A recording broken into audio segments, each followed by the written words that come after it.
Olugendo lwaffe okutuuka e Palisa lusoose kutaataaganyizibwamu olw'embeera y'oluguudo embi. Nga twakayita ettirinyi tusisinkanye omusuubuzi Onugga Orlandi Patel ng'abadde yaakamala ennaku 2 ng'asiitaana okuggyawo emmotoka okuli emmaali ye gye yabadde alina okutuusa mu katale.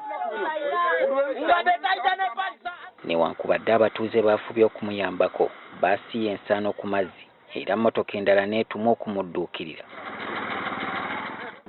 Since yesterday, my vehicle is stuck here. Now 2 days we are making a loss.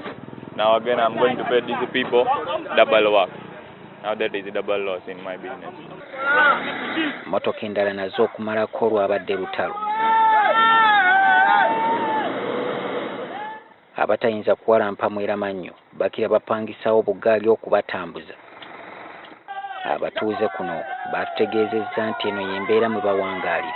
Abakulembeze be tulina kuno wano Palisa bonda esizoni eno twalonda bafu okubeera kwero si 5 mufu ku parliament mufu. Kyensaba abakulembeze bagenda abagala obufuzi ekusaazi batukolere ku luguudo n'enkulankulana tutulina omusaiza ona tusibire ku lino buli mwaka tubeya luguudo luno tukowere.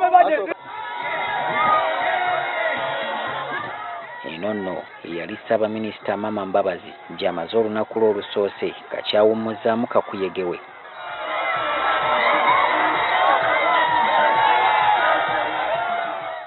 Atambudde amagombolola agawerako kyagenze ng'asaasira abaayo olw'embeera embi gye balimu. Mukkiriza nti embeera yammwe embi, abakkiriza nti embeera yammwe embi namwe muwandike ate abalowooza nti nungi namwe muwandike balabe. Ono wabula abawadde essuubi ery'okukyusa obulamu bwabwe ng'ayita mu kubazimbira enguudo n'okubatuusiza amasannyalaze. I have come late partly because I was a victim of your bad roads. Therefore, the tarmacking of Tirinyi, Palisa, Kumi Road will be done without hesitation.